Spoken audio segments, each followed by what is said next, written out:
If you're looking to get started with Amazon FBA in 2025 or just to dominate your competition, today's video is going to be super powerful. I'm going to share 3 tips or predictions on where I see Amazon FBA going, private label, in 2025, and just strategies that you'll need to implement in your business to stand out and make money sooner.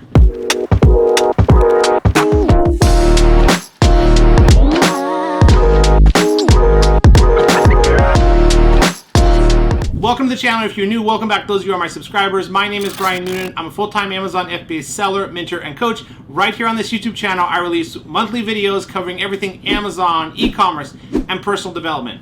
If you enjoy those types of videos, do me a favor right now. Head on down and press subscribe. I can see each and every one of you who take just a minute to press subscribe, and I appreciate each of you. Also, give me a like on this video. It helps support my channel and bring you more helpful videos like this one. My job right here is to help educate, teach, impact as many lives as possible, sharing and documenting my journey of how I went from a struggling broke drug addict to building and owning and running multiple 6-figure online businesses. Let's jump into it. Prediction number 1 has to do with AI. You've probably seen all the recent buzz and technology updates that have come out, not only within Amazon, but just in the market in general. AI tools are incredibly powerful for things like product research, helping you find potential product ideas, niches, to analyze your competitors' listings, to find good keywords, to help you write your title. So AI tools are going to be super powerful to use and know how to use these in 2025. Amazon has implemented some of these in their creating your listing catalog system. So when you actually go to set up or enter your listing for the first time, Amazon has some AI tools in there where you can type in what you're planning on selling or launching, and it'll automatically help you kind of write the title, find the best category and subcategory, and things like this. But what I like to do is use ChatGPT to help me find product ideas. So we can rely on tools like AI tools like ChatGPT to give us product ideas, to help us find good keywords, in addition to using Helium-10, which you'll need for keyword research and listing optimization. But these AI tools are super powerful for a wide variety of things. One of my favorite things to do with AI is when I'm looking to launch a new product, is reviews are super important.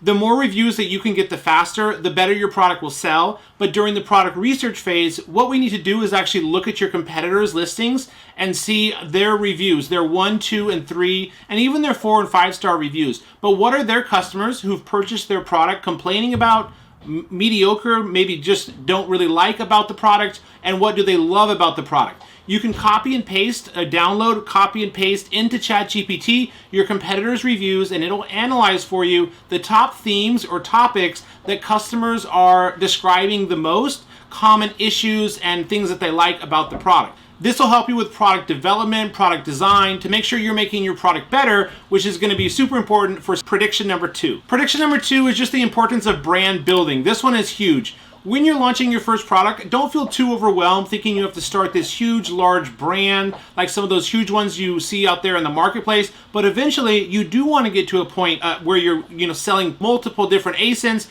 under your brand. So what do you actually need to do to start a brand? Well, actually, you can launch your first private label product without a trademark, without filing with the USPTO. Essentially, all you need to start your brand is to find a product, order custom samples with your logo, come up with a brand name, check that it's available, get a logo done, which you can use ChatGPT and Bing Chat to help you create a logo and get good brand name ideas, or a tool like Luca is another great AI tool, and this will give you good brand name ideas. Check that brand name's available on Trademarkia, buy the domain on GoDaddy, get a logo done, and then you'll want to send that logo to your supplier, who will then print it, etch it, or engrave it right onto your product. So now you actually have one product with your logo on it, and then eventually right after you create your listing before launch or right after launch, you're going to want to file the trademark on your brand name. Just the name. You don't need an image or a logo mark, just a word mark. Filing a trademark is complex, so I recommend hiring an attorney. I have had students that have filed it themselves through the government's website. I've always used trademarkia.com to file my trademarks. This is to start your brand and officially cement you as the owner of that brand.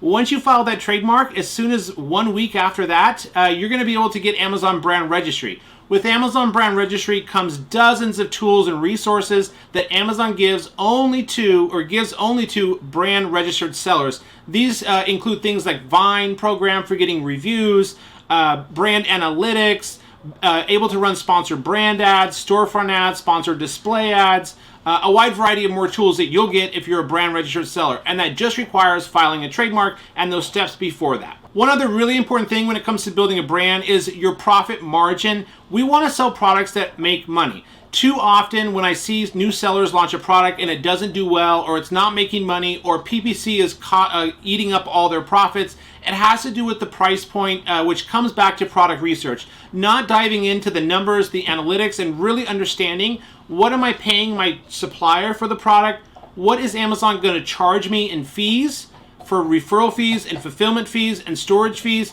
and then what price can I charge the customer on Amazon.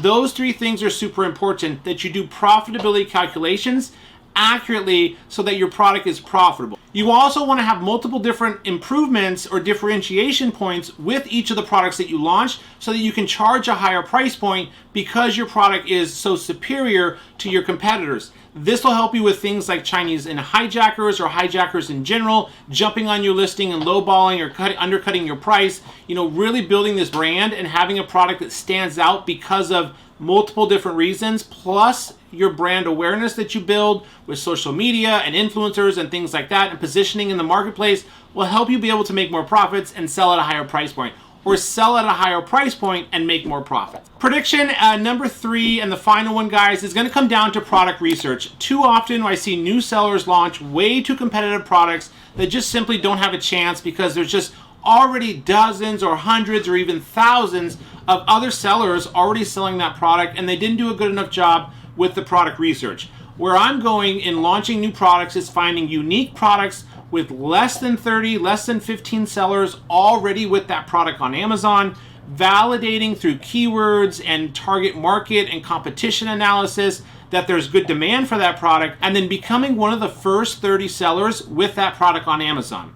In addition to this, what I'm seeing work really well right now for product research is finding, up and coming niches where there's not a lot of competition and good demand, but also going through a couple extra steps. For example, maybe your product requires pre-approval. It's a supplement, let's say, or it's an electronic item, or it's a children's toy that needs a child, safety test.